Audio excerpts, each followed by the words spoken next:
आज हम बात करेंगे डीम्यूचुअलाइजेशन किसको कहते हैं।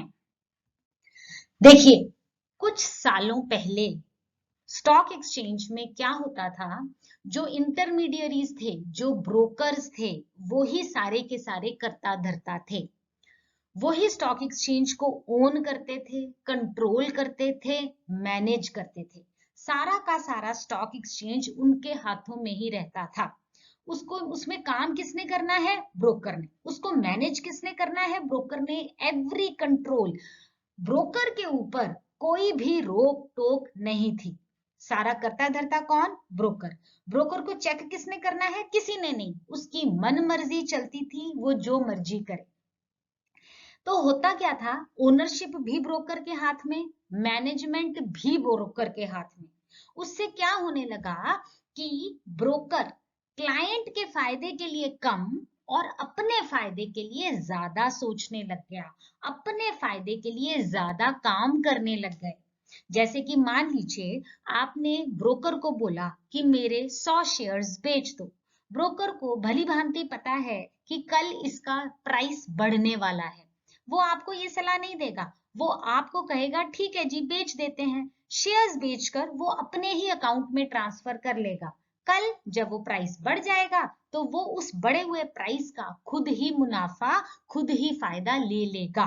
तो कहने का मतलब है कि क्योंकि स्टॉक एक्सचेंजेस का मालिकाना हक भी और मैनेजमेंट भी, करता धरता भी वही और उनको कंट्रोल करने वाला कोई नहीं, ऐसी सिचुएशन में ब्रोकर अपने फायदे देखने लग गए थे।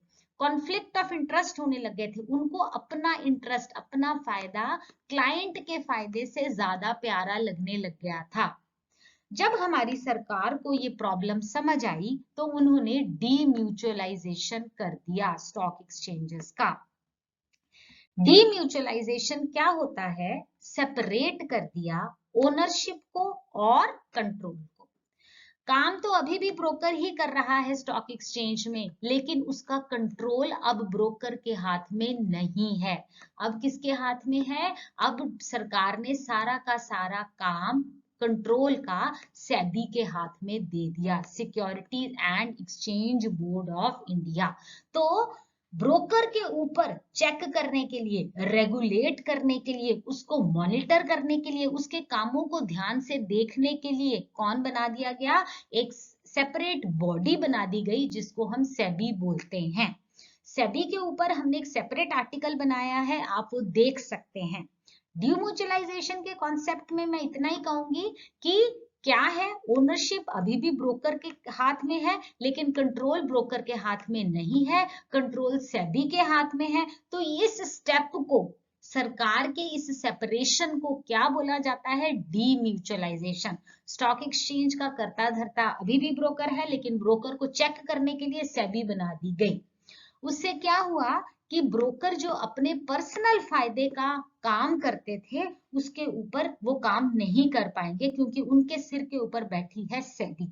सेबी को जहां पता चलता है कि ब्रोकर कुछ गलत कर रहा है, वो वहीं पर ब्रोकर का लाइसेंस जो है वो कैंसिल कर देती है, ब्रोकर के अगेंस्ट एक्शन लेती है, और सेबी को ये पावर दी गई है कि तुम ये वाले स्टेप उठा सकते हो। सो डीम्यूचुअलाइजेशन क्या है? ओनरशिप और कंट्रोल ऑफ स्टॉक एक्सचेंज को सेपरेट कर देना। ओनरशिप ब्रोकर के हाथ में, कंट्रोल सेबी के हाथ में। तो हमारा आर्टिकल यही खत्म होता है। आई होप कुछ समझ आया है आपको। कोई डाउट हो तो प्लीज कमेंट सेक्शन में पूछिए। प्लीज मेरे चैनल को लाइक कीजिए, सब्सक्राइब कीजिए। Thank you for watching. Stay safe, stay blessed.